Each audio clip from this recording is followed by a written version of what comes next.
Thanks for joining me this week on the show. Buckle up. You might have to listen to this show on less speed because Ashley Koff, registered dietitian, is bringing so much wisdom, so many tools. She is sharing some gems from her experience in the field of nutrition and sharing some of the tremendous resources that are available in her book, Your Best Shot. In the era of GLP-1 medications, Ashley is an advocate for balancing the hormones that are all related to your weight health. She's pulling back the curtain and empowering you with information to reclaim your health. Stay tuned. So grateful to have you with us this week on the show.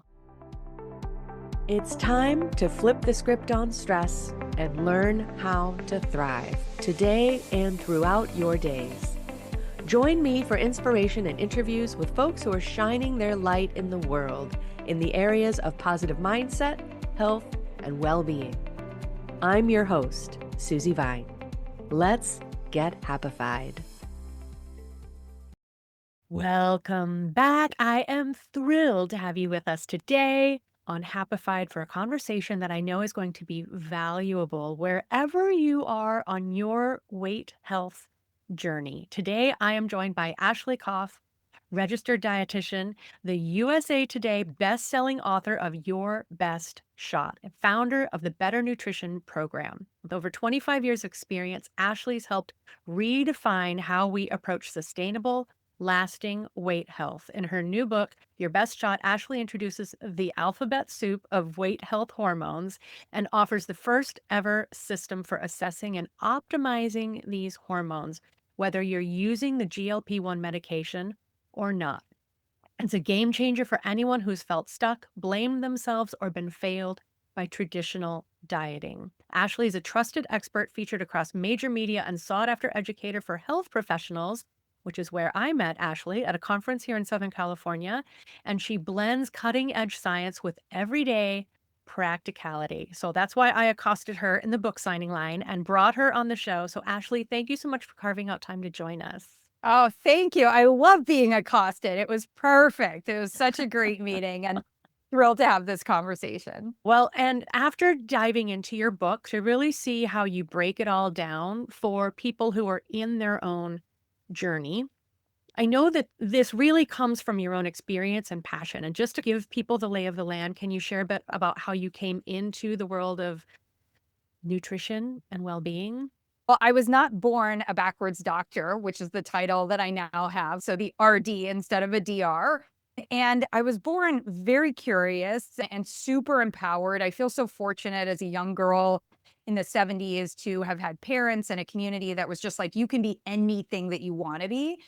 And one of the things that happened to me, unfortunately, though, was my belly popped up around, it was probably there before, but it popped up as a problem around age 8. And that would send me into this space of being like, wait a minute, I don't want to have a weakness. I'm just like, I'm super driven to change the world. But society's telling me I have a weakness, and even more so, society is telling me I have a problem, and it was always my weight that was a problem. What was really interesting about that was that my weight and my health were totally separated. It was like, you don't have any health issues, you have a weight issue, so I had family members and other people I knew had health issues, and I could feel very fortunate on that part. The other thing that was interesting in the background, and we know differently today, is that I was on antibiotics literally like every month for an ear infection or a throat infection. And very recently, I was presenting on new research that kind of like put all the nails in the coffin. Like, we are not against antibiotics, but even one course of antibiotics 8 years later is still impacting the microbiome and directing the body to make fat and to impair things like blood sugar metabolism and other pieces. Well, I didn't know that then, but what we know today, and we really know through learning about GLP-1 and GIP and these other hormones, is that the body actually has in the lining of our digestive tract these hormones, and they regulate all these different things, including bone and satiety and inflammation and blood flow, like all the things, right?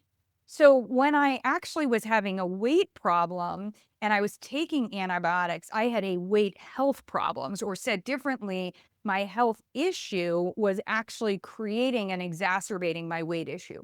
So my own efforts at diet and exercise over 15, 20 years would lead me down paths that actually worsened my weight health and did not improve my weight health until I ended up meeting somebody who said, hold on a second, it's actually your digestive system and we need to repair that. So, where we are today is we're in this super exciting place to know that we have these hormones and we all need them to be optimal. And some people may choose to use at a time period a hormone replacement therapy approach, a medication like an Ozempic or a semaglutide, et cetera, to optimize those. But it's all about optimizing these, whether we're using the medication or not. I love that, and we're both products of Generation X, and so I think it's so interesting how we came along and learned a lot of things the hard way, and we have a lot of ground to recover, and I think a lot of people are experiencing that. It's baffling to discover and keep discovering how many things we're not taught. We have to go out and figure this out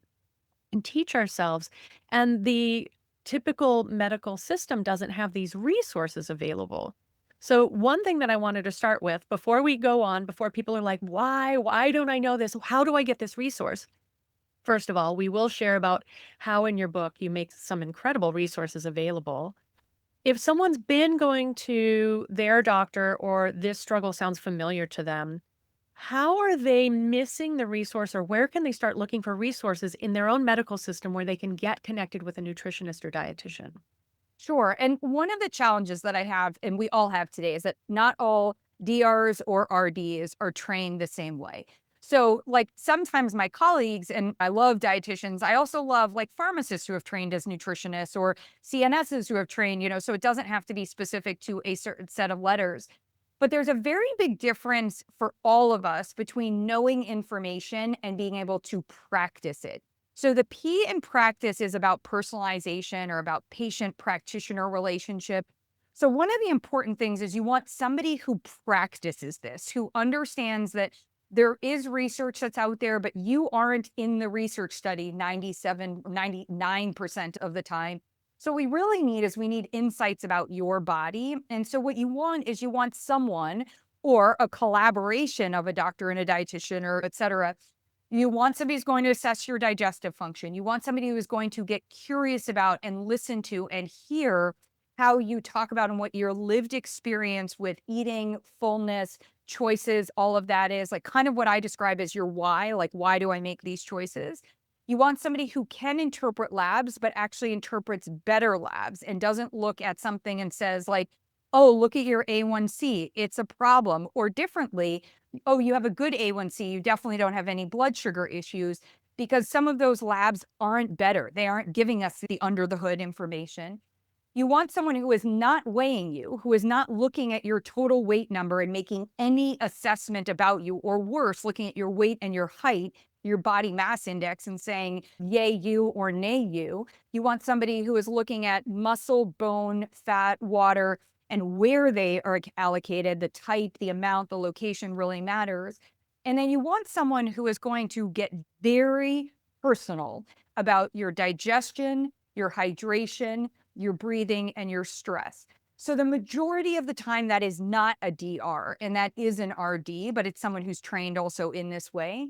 So that's really important because what you may be doing right now is trying to leverage either knowledge you've acquired by listening to podcasts or reading books or doing all the things, Google, Claude, all of that. Or you might be trying to put together information that you have from a variety of different sources of practitioners or people that you've seen, but somebody hasn't looked at it in total and hasn't like quarterbacked that for you and put together a game plan. And so in any of those spaces, that's going to be key. And the final part that I will say on that is you really want someone who's going to look at your nutrition, not give you a eat this, don't eat that, not say seed oils are this or fiber is that or any of that stuff, but literally understand your food and your supplements. So your total nutrition, and really be able to say, is what you're giving your body actually optimizing how your body runs? And so when we look at all of that, that's going to be where we can put together a better assessment that leads us to being able to personalize a plan for you. I think that's really helpful. I love to tell people that they deserve to be the CEO of their healthcare team, and they need to keep advocating for themselves until they find someone who listens, who asks the right questions, and who's willing to collaborate with your other providers. So often we get put into these chutes, Mhm. these silos of different specialists, different care, and it's not connecting the dots way we really need it to be. Yeah. And I think the other piece is that a lot of times we can be asked to invest a lot of resources up front. Like, hey, this is going to cost $6,000. Or maybe said differently, like, oh, the consult's going to be $499. Or maybe your insurance pays for this, but then you find out that your insurance doesn't pay for the labs, doesn't pay for the supplements, doesn't pay for the follow up, whatever it is on that part. So, one of the other pieces is to have a very honest upfront conversation about your budget and then also what somebody is expecting you to budget, not just in terms of your finance, but in terms of your time and Mhm. other resources on that piece. So I think that's also one of the ways that can guide you to finding the person that's actually you're going to be able to work with. Yeah, and thank you for bringing that up. I think that people's real life experience is so important to recognize. And people who are in this struggle, who are tuning in because they heard GLP-1 and thinking about the shot and can I come off and Oprah says no and all of this. And it's been an ongoing struggle. And the system hasn't been available to them, had very good resources for them. And people really take a lot of that blame and struggle onto themselves. And could you share a little bit about how the mindset is important in helping people stay the course, not just for their motivation, but how that can actually affect them more physically? Yeah, but first, can we talk about Oprah for a second? I think this is key. So I love Oprah. I think Oprah and so many other individuals are so incredible for creating awareness and allowing you insight into their journey as they've gone through and figured something else out. And Oprah is, I feel like she just had a 70th birthday, maybe. Okay, so let's just say Oprah spent at least 65 years of her life battling her weight health issues, like across the board.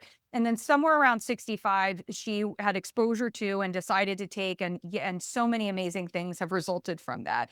And we love that. And I literally, there's nothing sarcastic about what I'm saying. I love that. I love her book. I love this piece. But Oprah is not a weight health practitioner, and she's not a weight health expert, and she's not a weight health hormone expert. And she did have a doctor that joined her in writing that book. She did not have a dietitian that came in on that part. But here's the point that was missing in that space. We don't do what Oprah does. Like, way back when Cindy Crawford, remember when she started doing the fitness videos? And I would be out there exercising like Cindy Crawford all the time.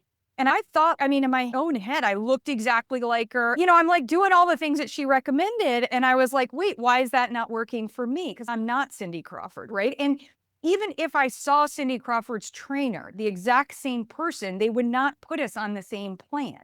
And so, like, I don't put you on Oprah's plan or any of that. But the other thing to take away from the Oprah comment is Oprah does not understand how this medication works.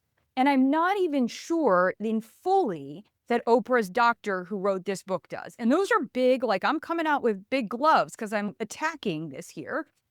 I'm doing so because I want to move this forward for you.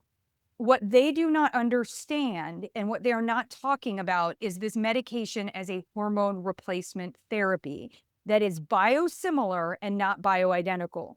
And that is going to be so important. First of all, there's no medication out there that you can just go off of. Forget about medication. You can't just stop smoking cigarettes, or you can't stop, like, whatever it is that you're doing. Like, I can't not have an espresso in the morning and expect my energy or my bowel, my stimulation to be the same as when I have caffeine every day, right? So if we just stop something that was giving us all of this benefit, of course, we're going to go back fully to where we were before. There should be no aha in that moment.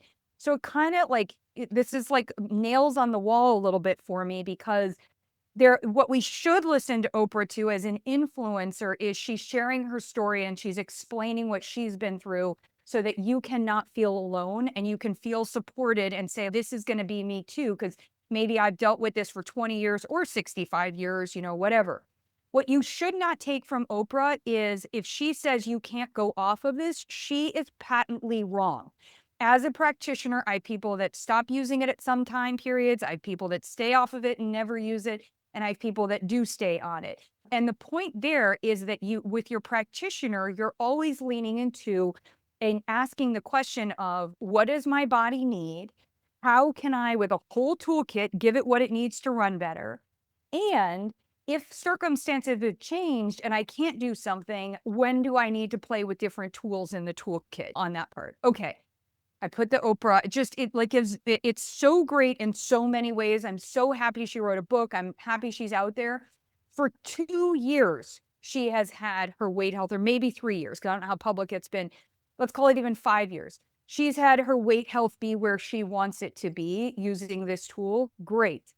That's just 3 to 5 years. Come on. I'm a practitioner for 25 years. I've been helping people with this. Let's decide to do for ourselves from people who actually know how to help us do what we should be doing for ourselves. Okay, I forgot your great question because I had to jump up and down and jump on that one. No, I'm so grateful that you did because I can't speak from my personal experience, and I know that there are no absolutes, and what works for someone isn't the case for somebody else, especially after you illuminated so much in the presentation that I heard you give to other clinicians. And that's why I love these conferences, is because clinicians are willing to come together and get beyond their training, which is, as a lot of us know, a bit behind current research, right? So I love when people come together and we're sparking off of each other like this. And thank you for empowering people to write their own story, because Yeah. I've heard so many people tell me this. Oprah says, I'm on it forever. Please don't limit yourself to that. Please never limit yourself to what one practitioner says is quote unquote true for you. It doesn't have to be like that. So I appreciate your soapbox. Thank you for Thank claiming you. that one. Thank you. Yes. Where we started there was the power of mindset, which directly tied in because Mhm. it's so easy to get discouraged or derailed or say, that didn't work, so forget it. I'm tired. I can't do this anymore. Yeah, and I love that because I'll even lean into the Oprah side of it, because what if Oprah does tell you you're gonna stay on this forever? And so does, by the way, all of pharma and the majority of many, many physicians and other people on that part. Okay. And then something happens, like what just happened to my patient. They were diagnosed with cancer, they're going through cancer treatment, and they can't be on the medication. Or flip it to something amazing happens. You've been trying to get pregnant, you actually use the medication as part of resolving fertility, you get pregnant, you can't be on the medication. So now your mindset is going, oh my gosh, I can't do this. Like, I'm just going to regain all the weight. They say that this is what's going to happen, et cetera, on that part. Okay. So I call it a better, not perfect mindset. A better, not perfect mindset really it asks us or reminds us that, first of all, the body is never in a perfect state. It's never going to be like all healthy or all making muscle and not burning fat or any of these. Like, it, unless we are before born or after we've passed, it's dynamic. It's always responding to what's going on in the environment, and it's always doing all these things. So perfect is not even a true goal. We could not have perfect nutrition. We can't have perfect sleep. We can't, like, none of it. All right. The second part about better, not perfect, is that we really have to think about mindset as, my body is going to be different and have different needs at all these different time periods. So what I'm really asking the question is, what's better in the moment on that part? And where mindset becomes really important is, we also remember, mindset is actually not truth. It's our beliefs. And so I can't really ask you to break up with your belief. What I, as your practitioner, can do is actually share with you what's true. So where better, not perfect as a mindset comes in is, I can say, so it may be your belief that you have tried so many things and none of them have worked for you. I am going to show you that these are a couple of the things that have actually worked for you. And here's what is actually true. So it's kind of a yes and mindset. Hey, it may be that I was someone who, when I was between the ages of, I'll just from my memory, like 8 and 20, I could never eat in a way that helped me lose my belly. Well, that's actually false. There were many times where there are even pictures where I was not eating, or I was eating less and exercising more, or I was maybe just drinking alcohol, or I was, doing other things that were not better for my body. And I actually got my belly to go away. Here's the problem. In that time period, these other things were also going on, right? So when we get into our mindset, we get into the beliefs and the things that we are emotionally attached to. Where we really need to be is we need true insights about our body. And that's where an example that would come in would be if you asked me, is cheese or salmon a healthier food, right? Or I'll just do salmon and beef, or maybe salmon and beef and tofu, because that's the one like that. We're going to use that one. Okay. That's what I always get asked about, plants or animals. And everybody has an opinion. My answer to you will be I don't know for you personally until you eat beef or tofu. And then it gets broken down. The nutrients go where they're supposed to go. It was either delicious to you or it wasn't delicious. So you were satisfied or not satisfied. And we saw the outcome of what happened in your body. So we might have a lot of beliefs, including dietary guidelines that, by the way, they say they're based on research. They're not. They're based on some research and a lot of beliefs about what we should say is healthier and who wants us to think whatever's healthier. What's healthier for your body is going to be factual. And we have to get those receipts. We have to get those insights, right? So sometimes we have to break up with mindset, or we have to evolve our mindset to a place. And if somebody is saying to me, I don't have energy for this, or I'll give an example of a gentleman I met yesterday where he said to me, I've got to be honest, Ashley, at the end of the day, I don't think I have any joy in my life right now. And I was like, okay. So I understand he's dealing with he's got very, very complicated medical history. I understand that the complications of your medical history make everything from nutrition to moving your body to digestion to preventing another cancer or anything else, like these high priorities and all these problems. Why are we alive if we do not feel joy? And that's his quest right now. And I was like, so I'm not going to answer, should you be vegan? I want to know, tell me about like food. So we got into this conversation about what would bring him joy to be able to do. And I was like, all right, now I know what I want to work on with you on that part. So it's a little bit of a different approach, I think, or it's a lot of a different approach, but it's also one, I love how you said the CEO. Sometimes I think depending on what our experience has been, either as a CEO or with other CEOs, like may factor in. I would say for me, just at the end of the day, we have to remember that you are the most important ingredient in the recipe. And I think in a lot of healthcare that gets missed. It's a lot of healthcare is like, here's all the really important ingredients in the recipe. Oh, you're like the sprinkling on top, and you're not a topping, like you're the core on that part. So that's kind of how I frame it in the nutrition space, if you will. That's so important, and thank you for that, because I think that a lot of people, they try to fit themselves into the definition or the prevailing trend, and blame themselves when it doesn't work. So I think that's really empowering for people to hear from someone with your breadth of experience. You've been in this industry and you've really seen it evolve. You've seen some different dietary guidelines and some different recommendations, BMI versus now. We can get so in depth. It's really exciting to see what tools we have available now. I'd like to explore a little bit about how in the book, there's so many things I could call from, and we don't have all the time in the world. So definitely get the book, y'all. You talk about beginning with a very big part of the process is experimenting on yourself, as you've already suggested. What can you sustain? What do you have the time, the capacity, the energy, the budget for, and all of this? And one of the things that you really encourage people to start with, which landed with me because I know I could be better in this space, is just acknowledging, are you a tube or a sponge? Mhm. And because you're so much more eloquent about this, can you give people a handle on that? And what are the benefits really? And then I'm gonna throw stress into the mix because that's my jam. Yeah, I love it. I love it. So if we think about it, part of the reason to do experiments is to move away from just accepting that when something gets recommended out there that we should do it, right? Like on that part, something's good or bad for us or any of that piece. And it's to understand how your body responds to something, right? And one of the things, like I'm very big on trying to have us break up with the things that are not going to be helpful. Because in doing this, I like to do it as efficiently as possible because I love to win. Like I'm just very competitive. And so I like to work on this and with each of my patients. It's been driven from there. And my book is very much a patient experience, how I'd work with someone.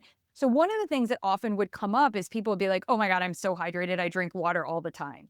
And I'm like, ah, so you're taking in water. I just need to be clear that taking in water doesn't mean you're hydrated. And they're like, well, wait, we're 60% water. If we're stressed, we might lose water. If we drink alcohol, we might lose water. If we like sweat, we might lose water. So don't I just have to replace it? Yes. And water and the acquisition of water or bringing water into the body is not the same as hydration.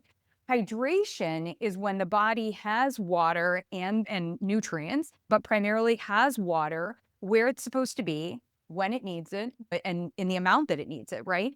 So what's interesting is we have intracellular water, we have extracellular water. Some of that extracellular water is water that's in our bloodstream, as an example. Some of the intracellular water is critical for making sure that stuff that's happening metabolically within our cells happen at the pace that it's meant to. That H and the two O's are being used, where they're supposed to go on that part. So when we look at that, what we have to understand is that many of us are drinking water. Oftentimes, we're drinking a lot of water at one time because we've forgotten to drink water, or we're like, oh my gosh, I have to hydrate. Or we've been told, like, pound a bunch of water before we eat to help us feel full. Or first thing I do, I wake up in the morning, I drink 64 ounces of water, et cetera. All these different ideas. But the water is actually not getting where it's supposed to go. And what that reminds me is that you end up being a tube or what I call a hose. So when you think of a tube or a hose, the water goes in and the water goes straight through and goes out of you. So if you're somebody that's peeing a lot, and we've actually been told that peeing tells us that we're hydrated, like, oh, good, I'm drinking, I'm peeing. And also to even look at the color of our pee. Like if our pee is clear, we're hydrated. No, you're not. It might mean that if our urine is dark, we might be dehydrated. Absolutely, might be. But just because your pee is clear doesn't mean you are hydrated. And I think that's an important distinction. A sponge, however, means that you're absorbing water. And absorption is really key because when you absorb water into your cells, actually water escorts with it key nutrients. So it brings in water soluble nutrients, and those nutrients are now in there to do things like provide your metabolic engine, your metabolism, the Krebs cycle, what it needs to operate there. So I do a quick test. I usually have people drink about 8 ounces of water, and I outline this in full because there are some caveats to it, but drink about 8 to 10 ounces of water, just plain water, and see how long it is until you have to pee. And the sweet spot is about 2 hours. So if you have to pee sooner, you're probably more of a hose. And also, though, if you don't have to pee for 3 or 4 hours and you've had 8 to 10 ounces of water, that might also tell me that maybe we actually need more water, or there's some aspect of what you're doing that's more dehydrating. And then what we do is we look at the amount of water, the frequency of pit stopping for water. We look at hydrators, things that can be hydrating to you, and we look at dehydrators. And things that could be hydrating to you might be adding and taking in electrolytes from food or from supplements, so that some electrolytes like magnesium and potassium help bring water into the cells, whereas sodium and calcium may keep it outside of and deal with more of the extracellular water. So that could be really important. But one of the other things to think about, you mentioned stress. So when the body is stressed, it is going to be part of a cycle where we lose water. When blood sugar is high, the body is going to take water out of our cells and bring it into the bloodstream. So these are different things that could be occurring that could be dehydrating us, and as a result, making us more of a hose in the moment versus a sponge. So we want to pick up on those so that we can reorient towards becoming hydrated. Why? Because when we're hydrated, our body's weight health ecosystem works better. When our poop goes through the colon and it's like we're deciding what we eliminate, there's one of our weight health hormones there called PYY that will actually then go, oh, the body's hydrated. I don't need to take anything from your poop. So your poop stays moist and it stays formed. If you're somebody who poops pellets, or your poop is dry, or you have difficulty pooping, that could actually tell me that your PYY hormone isn't working as well and your overall hydration. So there's a lot to why it's important. Something as simple as hydration, we need to relearn how we assess it, and we also need to relearn how we optimize it. And I think that tuning into that process of your body, just paying more attention to our bodies instead of saying, oh, that number of ounces of water is my target every day. I filled in the blank, next. One of the things that I really love to help people build the muscle of is hearing the voice of our body. I say that our body doesn't have much in the way of language. We have cravings that might mean a lot of different things. A craving doesn't only always mean that we're hungry. It can mean that we're dehydrated. It can mean a number of things. It can mean that we're trying to manage stress. And I think that people who have been on this journey, who have struggled with their weight health, get overwhelmed and have trouble with all of that. Sometimes it might feel easier to gauge their progress on what the scale says. How do you help people through your practice tune into the messages that matter and the progress that might not be showing up? Air quotes on. Yeah, yeah, I love that. As somebody who's been there and as somebody who's worked with patients there, this is like such an important thing. First of all, that total number on the scale is absolutely meaningless. Second, for a lot of women in particular, it might be men as well, but there are often time periods in their lives. So if you're somebody who hasn't battled body fat as an issue, it may feel like all of a sudden when perimenopause or when your testosterone lowers or you age or something, all of a sudden this like weight started coming on. I've never had a weight issue. And you might be thinking in the moment, what am I doing different? And so you'll start to get like very myopic around, like, I don't feel like I'm eating that different, or maybe I do a little, whatever. And it becomes very much about that. No, your body is basically saying, as a car that you've had for 55 years, the last 15, you haven't been treating me as well, like in a way that was helping me run optimally, like optimally resourcing me, optimally giving me recovery time period. And remember, in those 15 years, you might have had kids, or kids may have left the household. Like you might have broken up with someone, you might have restarted, like all of it. You might have had a disease, a treatment, like so many things in that time period. And so in that time period, your body is going, so I've done the best that I could for as long as I could with being suboptimally resourced or with having some suboptimal function. And I am here with all of the receipts, right? And now I'm going to make sure that you absolutely have to pay attention to me. And for someone that might be for the first time, that might be belly fat, right? It's one of the reasons that I do not like when people say that they start maybe having a DEXA scan and start looking at their bone health like in their 50s. You know what I mean? I'm like, hey, we stopped building bones somewhere. Well, not stop building, but our primary bone growth years, like sort of finished in our mid 20s. We should be looking at that point forward. And maybe it's every 5 years, maybe it's every 10 years, but we should be looking at our bone and understanding what's going on there and maybe looking at it more intensely if there's a reason to be suspicious. And we should be looking at our muscle mass all throughout the time period, because our muscle is going to tell us a lot about our metabolic engine. And it's also going to tell us about what's there to protect our bone.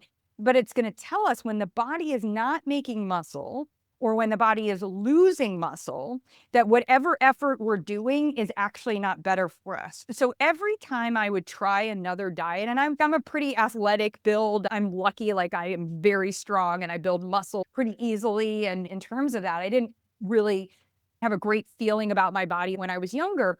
But if I had been tracking my muscle, I would have seen that every time I went on one of my diet forays and removing things or changing things, I lost muscle. I might have lost fat, but I lost muscle. And that was making my metabolic challenges even worse, on that part. So if we look at all of that and pay attention to those signs, that's going to be really helpful for us. The other part about this is society has set up, and like I'm really trying hard to break us into a new era. We've been in this weight loss and also weight management. And it means that you're bad at managing your weight. Like it's always been about you, your weight, you being a failure. So like we might look at somebody who is on the street and who is a person who is currently unhoused, and we might say they're really bad at managing their finances.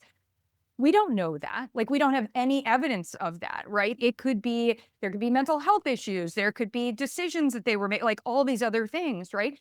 And maybe that's not the best example, but choose your adventure there. But I think the key thing is I want from anyone who has felt this to feel like this is not about what you are being good or bad at, right? There is no part of that. The only thing where you do have responsibility and you could be good or bad at is if you are just listening to other people telling you what it is you should be doing, then the thing that you are bad at is listening to your own body, not coming in and saying, hey, body, I recognize you are trying to tell me things and I need to listen to you. So instead, do that exercise of pretend your own body is always that 6-year-old kid, right? Or that 5-year-old or 3-year-old, whatever age, and they're trying to tell you something. And, you can't be super fast or just think you know it or whatever. No, no, no. They want to tell you the whole story and they want you to understand. And sometimes you have to get in there and you have to be like, okay, so I feel like I know you're having a whole meltdown right now. And like you're telling me you don't want to go there and you don't want to do this. Like, did something happen at school today? Or are you really tired? Do we think you're hungry? And we have to lean into our own body that way, right? So when I talk to anyone in that space or work with a patient or invite anyone through my book or any of our work on that part, it's really about pivoting the relationship that you have because in a weird and not a weird, in a very disappointing, frustrating, unfortunate way, our society has set up the place for you to blame yourself first. And we don't make good decisions when we are in a victim mode. We just don't. For many of us, we get into a place where it's like a desperation. Or if you're like me and I was like, I am not going to be a victim, you actually get pretty aggressive and go out there and try to do a lot of doing, and you miss what the signals are, what the body is telling you to work on through there. So I hope that lands. But I think what you're asking is so important because we have to be so much better to ourselves, like in terms of listening and not just blaming. And there is a flip side to that. Sorry, one other piece is I am hearing today, because there's more awareness about this than ever. I'm hearing a different side of this, which is, isn't it my hormones? Or, oh, my doctor doesn't even know about nutrition. Or I feel like what they told me isn't working. And it's like, hold on a second. Again, we do have to be responsible. And sometimes that responsibility doesn't feel as, because if your doctor doesn't know about nutrition, that's fine. If they don't know about your nutrition, your why, what you're taking, and sort of all of that, that is going to be an issue, and I think we have to get better at addressing that part. That's a really good point. A lot of really good points.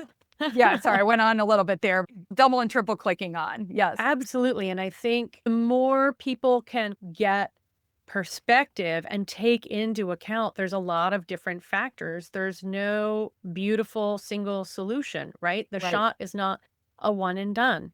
You still are in relationship with your body. You still are living your life. You still have your personal goals in terms of how you want to live in this life. And yes, so thank you.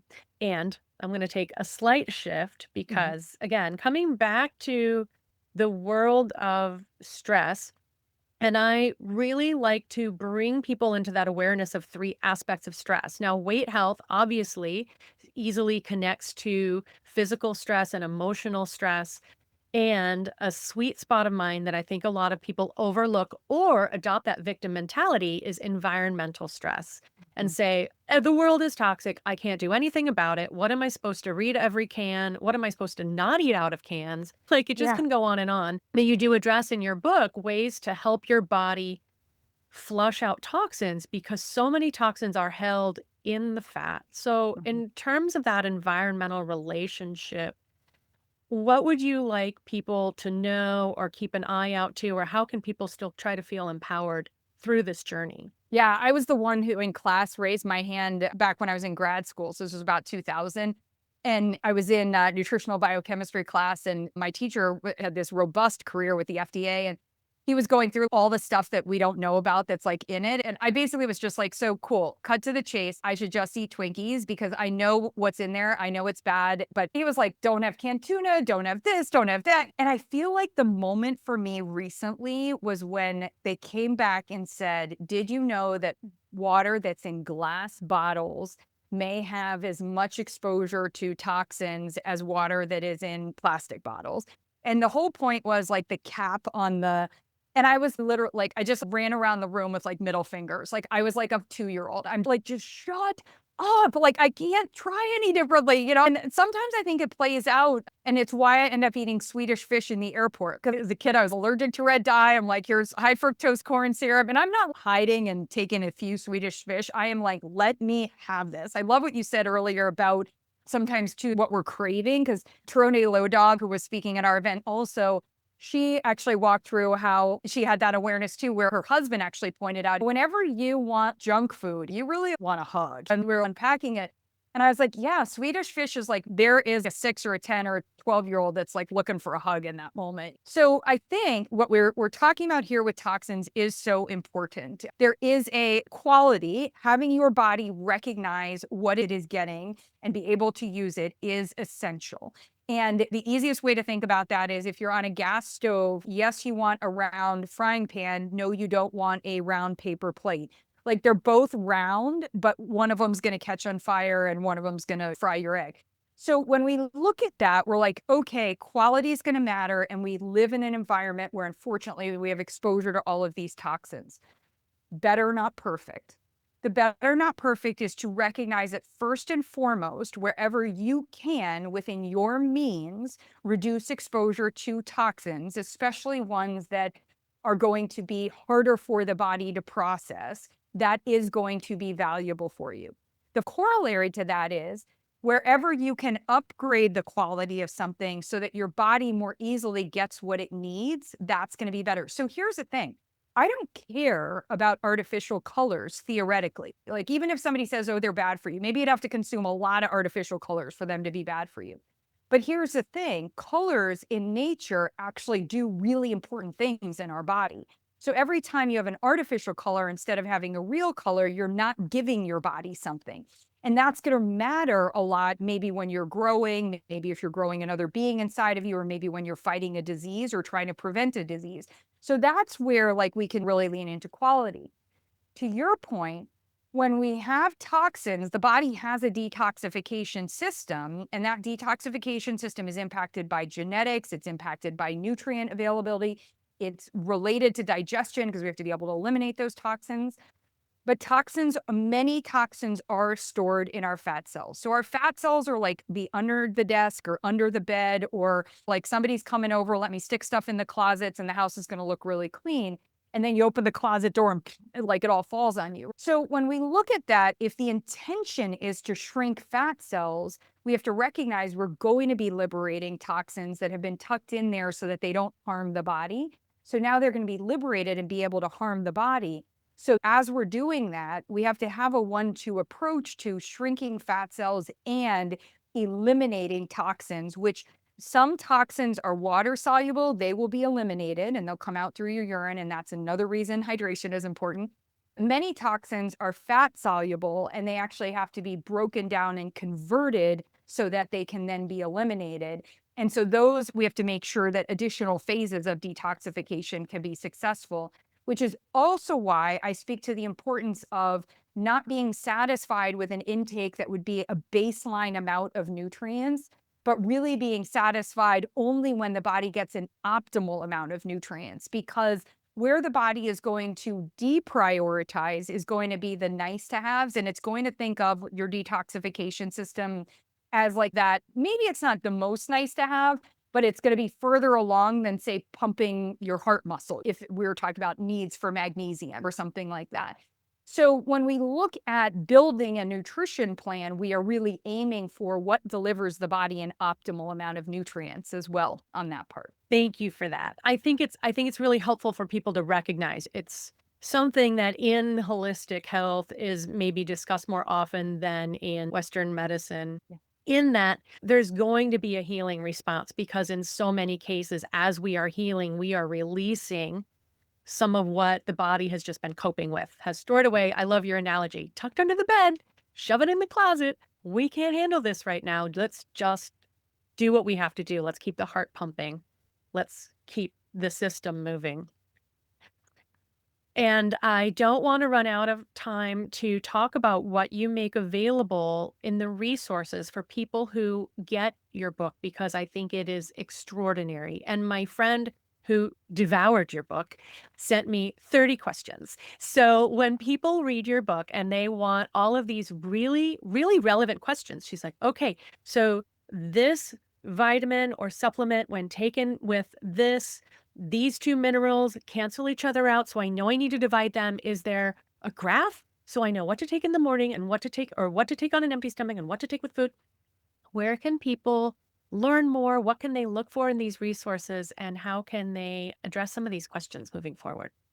Yeah, I had a panic attack about midway through the book that I was just like, I'm not going to be able to accomplish doing personalized nutrition in the book. And I have this great developmental editor, Jess, and he was like, yeah, you're just having that awakening, like that you aren't sitting next to them doing a nutrition plan, you're giving them a book. And I was like, no, I know, but what if they don't know how to do this part? Or what if? And he was like, okay. And so, and I had gone into my negotiations with my publisher knowing that to do personalization, I had to provide access to be able to answer the questions. But when I was talking to Jess, he was like, all right, here's what's really going to be helpful for someone. Number one, somebody might do audio or they might get the book and they might find in this day and age, like they might want to go through and just do some of this with the tools in a digital format.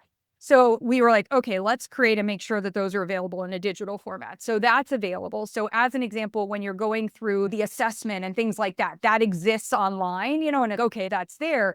But in addition, we also wanted you to be able to, if you had a question about yes to all of this, but also here's this, I was like, ooh, what could we do in that space? Well, I can't, number one, just for free be like, hey, every dietitian that's out there just want to work for me and answer these questions.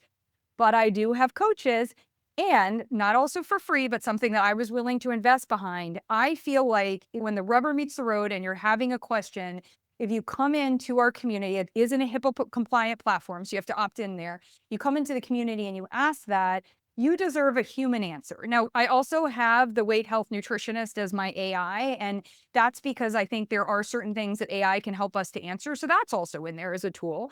And then there's also places where you can use some of the resources, like some of the menus that we've created or some of the other things that show like, hey, as you're going through the experiment, this could just be a way to start thinking about it. Like as an example, potassium. Everybody knows that if you eat one banana, you reach your potassium needs in the day. No, 400 milligrams of potassium is in a banana. And every doctor on the planet always says, eat a banana. Or now they're saying, like, don't eat the banana. And you're like, wait a second, I was supposed to get in my potassium. We need 3,000 milligrams. So that's a lot of bananas, by the way. Now, yes, cauliflower has as much potassium as banana, but do we eat as much cauliflower as a banana? Or would I even want to? Or how could I do that? So that's why we created a potassium menu on that part.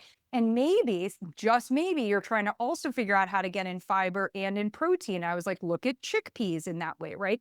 But how do I do chickpeas, cauliflower, banana, and something else? And what if I'm trying to make a smoothie? Well, it could be coconut water, right? So what we wanted to do was figure out how could we get in 3,000 milligrams, which is 3 grams of potassium spread throughout the day. And we wanted you to have those resources. So those are all the kinds of resources that we share in there, including access to humans to help you. And quite honestly, other people in the community. So when you're asking the question, somebody else might be like, I heard Ashley say this, and here's how I went and actioned it. And maybe that gives you some guidance, not because you should do what somebody else is doing, but because they can present something that you could also experiment with. I love that. I think that's so tremendously valuable. I love that you made that available. I scanned the QR code and was poking around through the resources earlier, and I think it's absolutely tremendous. You also have available, if you want to get a little more access or a little more support, then you can step into different levels by purchasing additional books, which I think is terrific. Bring people along on your journey, expand your team, cheer each other on. There's so much value in community. So just knowing that they're not alone in the journey, hearing from other people, I heard this and I tried this and this worked for me, or have you thought of that, is really helpful. Again, with that attitude of experimentation and using yourself as a research tool, finding Mhm. out what truly works for you. Yeah. And I feel like this is where practitioner to practitioner, it's so great to be able to have that conversation because one of the things that we know is, I'm going to say this, we know this because like Susie and I are both patients and we have needs. Like when we are patients, we have needs. And we recognize that when we have needs does not necessarily correlate with when Ashley and Susie, the practitioners, have availability. Or we also might not be that right person for you to address those needs. But what we don't want to ever do is to say to the patient, hey, patient, don't get your needs met, right? Because that doesn't work for me. That is not going to happen. So what we want to do in that space is we want to come in and say, so if you have a need, we're trying to help you figure out how to get that need met more consistently so that that is what moves you further on your path on that part. Sorry, I just wanted to nail that one in a little further. Yes. Absolutely. Absolutely. Because we're all humans in Yes. this, in this, and it does take a team. And I love that inspiration and validation that, it's not for one person to solve. It's not for you, the listener, to figure out, call on all the resources. And we have so many available. And this book is such a gift. So thank you for doing the hard work, for rolling up your sleeves. I love it when a plan comes together. A team. Is there anything in parting that you would like people to take away? I don't think so. I think that I am so happy that they have found your podcast and that we're getting to have this conversation. And I think the thing that I want to leave you with is that there is so much opportunity in the weight health space that did not exist for us in the weight loss space. So welcome aboard, join the movement. Leave weight loss behind. It's like, a bad haircut or a bad pair of jeans from a different century or a different decade. Like, we're done with that. And let's move into a place where you actually just get to be more empowered in your body and your being. Yes. Gen X, we don't have to be throwing middle fingers in the air and feeling like all we have left to do is be furious and try to toss tables.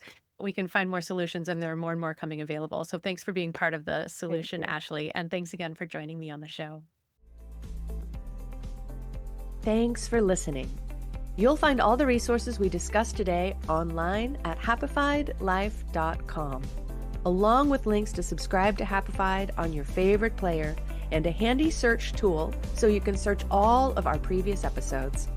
Help us grow by leaving a quick review and share this episode with a friend. Until next time, keep on shining.